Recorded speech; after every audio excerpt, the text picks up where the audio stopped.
আমার কাছে কয়েকজন আমার মুভ অন স্টোরি জিজ্ঞাসা করলো, আমি কি করে এত তাড়াতাড়ি মুভ অন করলাম। তার মানে কি আমার ভালোবাসাটা এতটাই ঠুনকো ছিল? আমি কি তার মানে কোনোদিন ভালোই বাসিনি?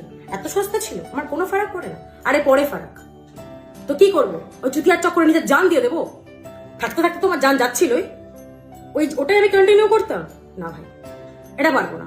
যদি ভালোবাসা থাকতো তাহলে আমার মাইন্ড, আমার জীবনের এরকম চুতিয়া কাটতো না। আমি চুতিয়া ছিলাম যার চক্করে ওর পেছনে আমি পড়েছিলাম। আমাকে যা বলতো আমি বুঝতে পারতাম আমাকে ইউজ করা হচ্ছে, তারপরেও আমি ইউজ হতাম। কেন? একদিন সে চেঞ্জ হবে আর আমার সাথে সারা জীবন থাকবে। বাট আই ওয়াজ রং। এটা কোনোদিনও হয় না। কুত্তার লেজ কোনোদিনও সোজা হয় না। হয়নি। হ্যাঁ, আমার কোনো যায় আসে না। ও যেখানে মারানোর এখন মারাক, বাঁচলে বাঁচুক, মরলে মরুক, আমার কোনো যায় আসে না। কেন যায় আসবে ভাই? কারণ আমি এখন ওকে নিয়ে না, এখন আমি নিজেকে নিয়ে থাকি। আর নিজের কাছে ইম্পর্টেন্ট আমি নিজে, সে নয় যে আমার ইম্পর্টেন্স দেয় না তার আমি ঘন্টা ইম্পর্টেন্স দেবো। কেউ আমার কাছে অফকোর্স না। আর এত কিছু পরেও যদি তোমাদের মনে হয়